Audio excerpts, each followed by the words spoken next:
प्रश्न संख्या 31 है, राजपूत उत्पत्ति के सिद्धांत।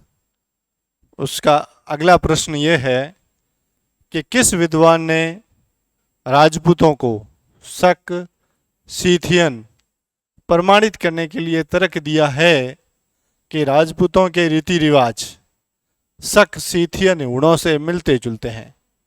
देखिए, ये कथन अग्निकुंड के मत का जो सिद्धांत है उसमें ये आया है कि अग्निकुंड के मत में जो राजपूतों का एक प्रचलित कथन है कि अग्निकुंड के यज्ञ से 4 योद्धाओं को उत्पन्न किया और उसके माध्यम से ये 4 राजपूत उत्पन्न हुए और उन्होंने यज्ञ वगैरह आबू में संपन्न करवाने में मदद की और आज जितने भी राजपूत हैं सभी उनके वंशज हैं। लेकिन ये जो सिद्धांत है वो है अग्निकुंड का विदेशी, उसमें कर्नल जेम्स टॉड वगैरह है, वो शकों और सीथियनों और हुणों के जो रिवाज है उनके आधार पर राजपूतों को विदेशी मान रहे हैं। उनका ये कहना है कि शकों के, सीथियन के, हुणों के उनके जो रिवाज है, जैसे कि अश्व पूजा है, अस्त्र पूजा है, अश्वमेघ यज्ञ है, उनका शस्त्र पूजा की जाती है, उनके वहाँ पर सती प्रथा है, बहुविवाह है, ये सभी प्रथाएं हैं जो राजपूतों में और शकों में, सीथियनों में एकदम समान है। इस आधार पर वो कहते हैं कि ये सभी लोग शक, सीथियन वगैरह यहाँ पर बहुत समय पहले लगभग 5वीं-6वीं शताब्दी में भारत में आकर बस गए और बाद में उन सभी को एक यज्ञ के माध्यम से उनको पवित्र किया गया और पवित्र करके उन सभी को राजपूत बना दिया गया। तो ये जो कथन है वो राजपूतों को विदेशी साबित करने के लिए उसमें अग्निकुंड के मत का प्रयोग लिया गया है और ये कथन है वो किसका है? कर्नल जेम्स टॉड का है। इसमें डॉक्टर भंडारकर, सीवी वैद्य, गौरीशंकर हीराचंद जी ओझा वगैरह ये हैं, तो इनके मत दूसरे हैं। अगर सीवी वैद्य और गौरीशंकर हीराचंद ओझा का कहा जाए तो ये दोनों कथन है वो वैदिक, क्षत्रिय और वैदिक कार्यों से संबंधित है। भंडारकर वगैरह है ये ब्राह्मण और राजपूतों को ब्राह्मण सिद्ध करते हैं, उसके अंदर भंडारकर का मत आता है और सूर्यवंशी और चंद्रवंशी में भी डॉक्टर भंडारकर का नाम आता है। अगला प्रश्न है प्रश्न संख्या 32। मुसलमानों के आक्रमण तक यानी कि मुसलमानों के आक्रमण कब आरंभ हुए? 6ठी-7वीं शताब्दी में। यानी कि मोहम्मद बिन कासिम जब दाहिर से मुकाबला करता है और उसके बाद में जो सिंध में दाहिर ने मोहम्मद बिन कासिम को हराया था, वहाँ पर दाहिर मर जाता है। फिर उसकी जो 2 पुत्रियाँ थी उन्होंने मोहम्मद बिन कासिम को बहुत अच्छा सबक सिखाया था। तो ये, और दाहिर ब्राह्मण था, वो कह रहे हैं कि मुसलमानों के आक्रमण तक यहाँ के राजा क्षत्रिय कहलाते थे। बाद में इनका बल टूट गया और स्वतंत्र राजा के स्थान पर ये क्या कहलाने लगे? सामंत और नरेश हो गए। तो राजस्थान राजपूतों के बारे में उक्त कथन किस इतिहासकार का है? तो ये जो कथन है वो डॉक्टर जगदीश सिंह गहलोत का है।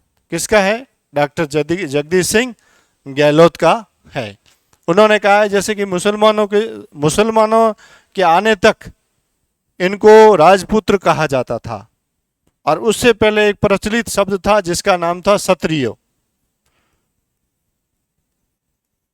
और ये क्षत्रिय आता था वो राजा के पुत्र के रूप में आता था या फिर जो राज्य करते थे और राज्य वर्ग था, राजा के जो शासक वर्ग में जो आते थे उनको क्षत्रिय कहा जाता था। फिर इसके स्थान पर आ गया राजपुत्र। ये संस्कृत का शब्द है और इससे अपभ्रंश होकर राजपूत बना। और ये जो राजपूत कहा गया है वो हिंदुस्तानियों के द्वारा नहीं, सर्वप्रथम ये राजपूत जिन्होंने कहा वो कहा है मुसलमानों ने। मुसलमानों के उच्चारण में जिस प्रकार से सिंध है या फिर सिंध नदी का जो क्षेत्र था वो अंग्रेजों के बोलने में तकलीफ होती तो सिंध को उन्होंने हिंद कहा और बाद में ये क्षेत्र पूरा सिंध नदी के कारण उनको कहना तो सिंध का क्षेत्र था, लेकिन वो सिंध से क्या बन गया? हिंद बन गया। और इस क्षेत्र में रहने वाले सभी क्या बन गए? हिंदुस्तानी बन गए। इसी प्रकार से राजपूत शब्द बोलने में, राजपुत्र शब्द बोलने में मुसलमानों को उच्चारण में तकलीफ होती थी, तब उन्होंने राजपुत्र के स्थान पर क्या कहने लगे? राजपूत कहने लगे। और धीरे धीरे, लेकिन ये जो राजपूत है वो राजपूत है शासक वर्ग के रूप में। किसके रूप में है? ये जो राजपूत है जो शासक वर्ग है, जो आम जनता है या फिर आम जो वर्ग है एक जाति के रूप में है, वो इनको नहीं कहा गया है। उसके बारे में ये कथन बाद में आएगा विमल चंद पांडे का। किसका आएगा? विमल चंद्र पांडे का आएगा। वो कहते हैं कि एक जाति के रूप में राजपूत शब्द है वो 9वीं शताब्दी में प्रचलित होता है। कब प्रचलित होता है? 9वीं शताब्दी में।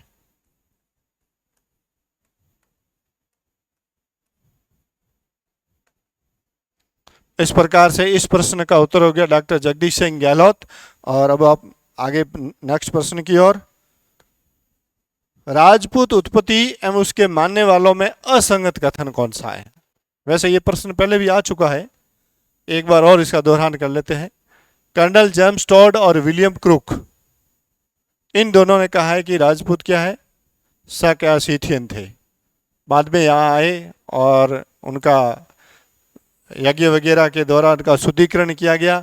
और कर्नल जेम्स टॉड का जो अग्निकुंड का सिद्धांत है, कर्नल जेम्स टॉड का जो अग्निकुंड का सिद्धांत है, जो शकों और सीथियनों के रूप में जो वो कह रहे हैं, इसका दूसरा नाम शुद्धिकरण का भी सिद्धांत आता है।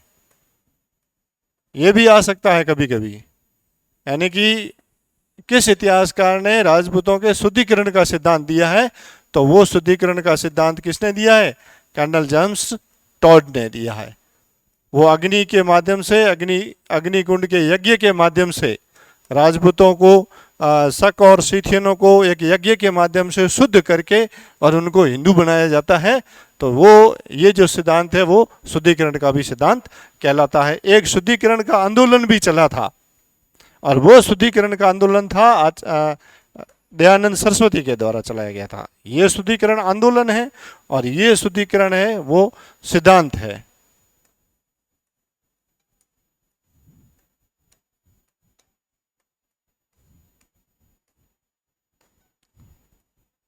शुद्धिकरण आंदोलन दयानंद सरस्वती के द्वारा चलाया गया था ये।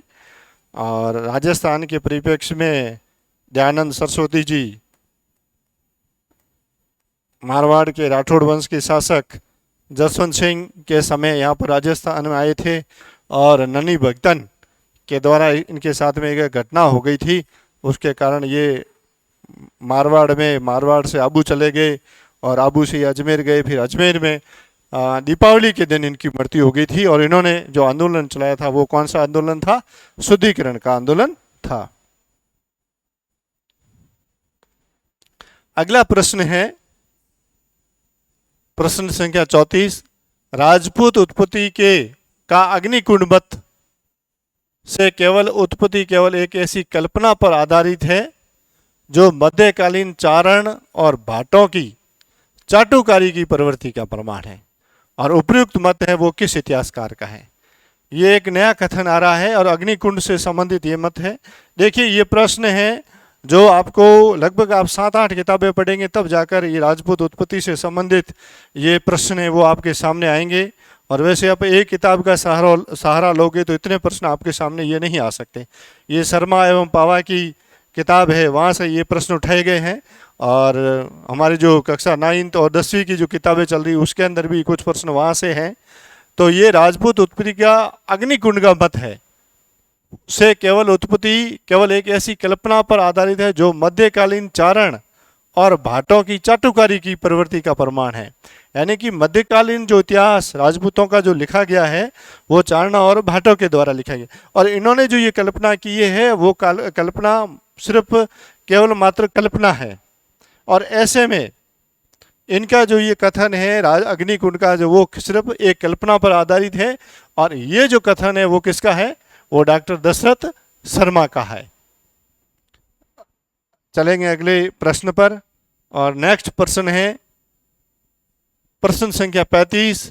वे इतिहासकार जिन्होंने अग्निकुंड मत का उपयोग विदेशियों को पवित्र कर हिंदू धर्म में लेने से माना है, इसमें वो कौन से होंगे? तो इसमें डॉक्टर दशरथ शर्मा अभी आया था सिद्धांत, लेकिन वो उसका दूसरे परिप्रेक्ष्य वो तो कह रहे हैं कि जो मध्यकालीन जो इतिहासकार हैं, जो चारण और भाटा हैं, उनकी सिर्फ एक मात्र कल्पना है। और उसके बाद में गौरीशंकर हीराचंद जी ओझा वगैरह है, तो इन्होंने राजपूतों को वैदिक क्षत्रियों की, वैदिक आर्यों की संतान कहा है। वी.ए. स्मिथ वगैरह है, ये राजपूतों को विदेशी हूण मानता है। और इसमें जो अग्निकुंड के मत से संबंधित होगा वो कथन होगा विलियम क्रूक, और दूसरा इसमें है कर्नल जेम्स टॉड। आगे प्रश्न संख्या 36 है, वो कह रही है कि राजपूतों को वैश्य पुरुष तथा अंबष्ट कन्या की संतान बताया है, अतः राजपूत शूद्र थे। उपयुक्त कथन किसका है? तो ये कथन इसमें प्रश्न संख्या, इसका जो ऑप्शन अ है, पराशर स्मृति। पराशर स्मृति में कहा गया है कि वैश्य पुरुष और अंबष्ट कन्या की ये संतान थे, अतः इनको क्या कहा गया है? शूद्र कहा गया है। इसमें जो अमर कोश आता है, तो अमर कोश में राजपूत या अमर कोश एक शब्द कोश है, और उसमें राजपूत और क्षत्रिय, तो ये राजपूत शब्द है वो क्षत्रिय शब्द का पर्यायवाची नहीं है। क्या है? राजपूत शब्द वो इसका जो क्षत्रिय शब्द का पर्यायवाची नहीं है। पुराण है, पुराणों में भी इसका उल्लेख है। और डॉक्टर विमल चंद पांडे हैं, इनका तो एक प्रसिद्ध कथन है कि राजपूत शब्द है वो 9वीं शताब्दी में प्रचलित हुआ है। कौन सी शताब्दी में? 9वीं शताब्दी में ये राजपूत शब्द है वो प्रचलित हुआ है। और वो किस रूप में हुआ है? एक जाति के रूप में हुआ है, शासक वर्ग के रूप में नहीं। अगला प्रश्न है प्रश्न संख्या 37, पृथ्वीराज रासो की घटनाओं को चंडू खाने की गप। बहुत इंपॉर्टेंट प्रश्न है, और ऐसे प्रश्न हर जगह आपको नहीं मिलेंगे। यानी कि पृथ्वीराज रासो की घटनाओं को चंडू खाने की गप किस इतिहासकार ने माना है? तो गौरीशंकर हीराचंद जी ओझा, कर्नल जेम्स टॉड, पराशर स्मृति। पराशर स्मृति ने तो अंबष्ट कन्या और पुरुष का वो संतान माना है, लेकिन ये चंडू खाने की गप है वो आचार्य जयचंद्र विद्यालंकार है, उन्होंने कहा कि पृथ्वीराज की रासों की घटनाएं हैं वो केवल मात्र चंडू खाने की गप है। अगला जो प्रश्न है प्रश्न संख्या 38, चौहानों को सूर्यवंशी बताने वाले मतों में असत्य युग्म कौन सा है? इसमें पहला है अमीर महाकाव्य, तो वो अमीर महाकाव्य चौहानों को सूर्यवंशी बताता है। सुजान चरित्र, ये भी पृथ्वीराज रासो चौहानों को सूर्यवंशी बताते हैं। हर्षनाथ का अभिलेख, हर्षनाथ मंदिर का लेख या फिर हर्षनाथ लेख कह सकते हैं, ये भी चौहानों को सूर्यवंशी बताता है। और चौथा है पृथ्वीराज रासो। ये पृथ्वीराज रासो न होकर पृथ्वीराज विजय होता तो सही हो जाता, लेकिन असत्य युग में इसमें से कौन सा होगा? पृथ्वीराज रासो होगा। यानी कि इस प्रश्न का जो उत्तर है वो पृथ्वीराज रासो होगा। यानी कि पृथ्वीराज रासो में चौहानों को सूर्यवंशी नहीं कहा गया है। और पृथ्वीराज रासो में कौन सा मत है? अग्निकुंड का मत है। और एक बात और भी, इस पृथ्वीराज रासो में चंद्रबरदाई 2 कथन कहता है। एक कथन तो ये कहता है कि अग्निकुंड से 4 राजपूतों की उत्पत्ति हुई, और 4 राजपूतों में पहले 3 राजपूतों की उत्पत्ति हुई है, बाद में चौथा चौहान उत्पन्न होता है। उसी प्रकार से आगे वो और भी कहता है कि राजपूतों की उन्होंने 36 शाखाएं बताई है, और उसमें उन्होंने चौहान, उनको सूर्यवंशी, चंद्रवंशी और यादववंशी भी कहा है। तो इस प्रकार से एक ही पुस्तक के अंदर उसके 2-2 कथन हैं, जो अपने आप में भी एक प्रकार से हम कह सकते हैं कि वो किस कथन पर अडिग है, ये भी सोचने वाली बात है। लेकिन अगर सूर्यवंशी वाली बात आए तो पृथ्वीराज विजय, अगर पृथ्वीराज विजय आता तो वो चौहानों को सूर्यवंशी बताता है, पृथ्वीराज विजय। तो इस प्रकार से ये 4 अमीर महाकाव्य हो जाता, सुजान चरित्र हो जाता, हर्षनाथ मंदिर का लेख और पृथ्वीराज विजय है, ये सभी हैं वो तो सूर्यवंशी सिद्धांत को मानने वाले हैं। लेकिन पृथ्वीराज रासो वो चौहानों को सूर्यवंशी नहीं कहकर अग्निकुंड से इनकी उत्पत्ति बताता है। अब आता है कि राजपूतों की उत्पत्ति का जो वैदिक क्षत्रियों से, वैसे ये प्रश्न पहले भी आ चुका है, रिपीट हो रहा है, राजपूतों की उत्पत्ति वैदिक क्षत्रियों से किन इतिहासकारों ने मानी है? यानी कि राजपूतों की उत्पत्ति वैदिक क्षत्रियों से, उसमें दो नाम सिर्फ आएंगे, वो आएंगे सीवी वैद्य और गौरी शंकर हीराचंद ओझा। ये दोनों हैं जो राजपूतों को वैदिक क्षत्रिय या फिर वैदिक आर्य मानते हैं। और इस प्रकार से इसका जो ऑप्शन नंबर स है, जिसमें अ व ब दोनों है, वो इसका आंसर सही होगा। अगला जो प्रश्न है 39 प्रश्न है, किंवदंती के अनुसार आबू पर्वत पर अग्निकुंड से किस वंश की उत्पत्ति मानी जाती है? तो ये एकदम सिंपल प्रश्न है और ये भी रिपीट प्रश्न है, और इसका आंसर होगा चालुक्य, प्रतिहार, चौहान और परमार। ये होगा चालुक्य, प्रतिहार, परमार और चौहान। कर दे।